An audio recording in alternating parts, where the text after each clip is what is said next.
Hello everyone, good morning. সকাল সকাল চলে এসেছি একটা নতুন ভ্লগ নিয়ে। শীতকালটা বড়ই অদ্ভুত। শীতকাল পড়লেই যেন মনে হয় কবে বেড়াতে যাব। তাই আমাদেরও হঠাৎ করে একবার প্ল্যানিং হয়েছিল বেড়াতে যাবার। ট্যুরটা ওয়ান ডে ট্যুর ছিল, কিন্তু ঘুরেছিলাম আমরা অনেক জায়গায়। এই ভ্লগেই তোমরা দেখতে পাবে আমরা একদিনের মধ্যে কোথায় কোথায় ঘুরেছিলাম। প্ল্যানটা হঠাৎ করে হলেও আমরা সেদিন অনেক মজা করেছি সারাদিন। তো সকালেই আমরা গাড়ি নিয়ে বেরিয়ে পড়েছিলাম ব্যান্ডেলের উদ্দেশ্যে। তো চলো স্কিপ না করে পুরো ভিডিওটা দেখতে থাকো। আমরা দুটো গাড়ি করে গিয়েছিলাম। তো একটা গাড়ির জন্য আমাদের গাড়িটা একটু ওয়েট করেছিল রাজহাট মোড়ে। তো প্রথমেই আমরা চলে গিয়েছিলাম লাহিড়ী বাবার আশ্রম। সেখানে গিয়ে সামনের দোকান থেকে একটু চা খেয়ে নেওয়ার পর আমরা আশ্রমে ঢুকলাম। ঢোকার মুখেই এতগুলো গোলাপ ফুলের গাছ আর বিভিন্ন রকম ফুলের রং দেখে মনটা তো নিমেষেই ভালো হয়ে গেল। আশ্রমে প্রবেশ করার জন্য কোনো প্রবেশ মূল্য লাগে না, শুধু ভোগ খাওয়ার জন্য কুপন কাটতে হয়। আশ্রমে ঢোকার পরই ডান দিকে যেটা দেখা যাচ্ছে সেটি হলো একটি দুর্গা মন্দির।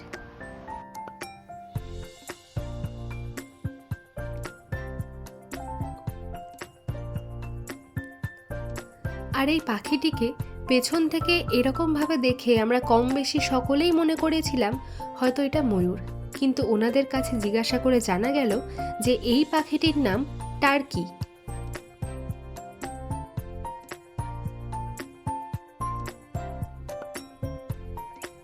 আর এই হলো আশ্রমের মূল মন্দির, মানে লাহিড়ী বাবার মন্দির। আশ্রম থেকে বাইরে বেরিয়ে এসে সামনেই অনেকগুলো স্টল ছিল। ওনাদের কাছে জিজ্ঞাসা করে জানা গেল ওনারা 15 দিন থাকেন এই স্টল নিয়ে।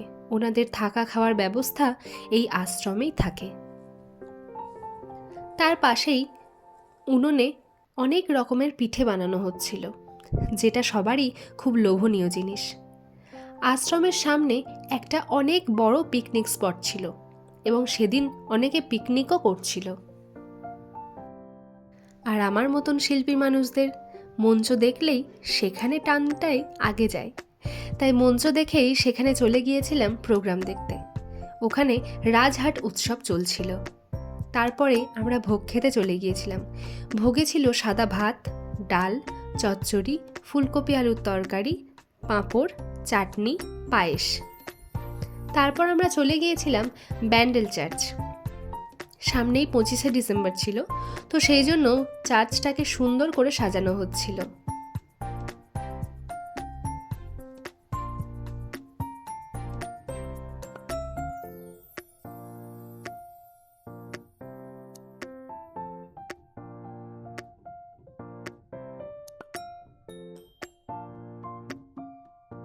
এরপর আমরা চলে গিয়েছিলাম ইমামবাড়া।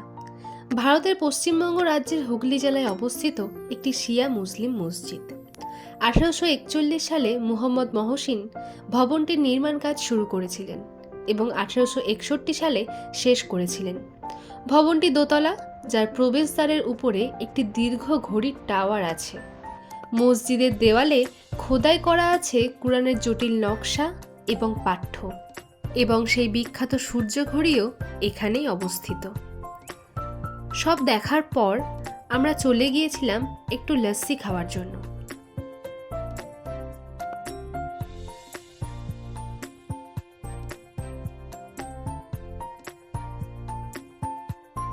ইমামবাড়াতে গঙ্গার ধারে বসে সবাই মিলে অনেকক্ষণ গল্প আলাপ আলোচনা করে নেওয়ার পর আমরা এখন চলে যাচ্ছি হংসেশ্বরী মন্দিরের উদ্দেশ্যে। এই হংসেশ্বরী মন্দিরের নাম কম বেশি সবাই শুনে থাকবে হয়তো। সবাই মন্দিরে পুজো দেওয়ার পর মন্দিরের সামনেই একটু চা খেয়ে নিয়েছিলাম। আমাদের ঘোরা কমপ্লিট হলো, আর ভ্লগটারও শেষের দিকেই চলে এসেছি। অনেক দিন পর সবাই মিলে বেরোলাম।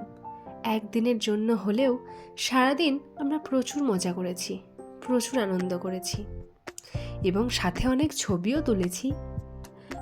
তো চলো আজকের ভিডিওটা এই পর্যন্তই। তোমাদের সাথে দেখা হবে পরের কোনো একটা ভ্লগ অথবা মিনি ভ্লগ নিয়ে। টাটা।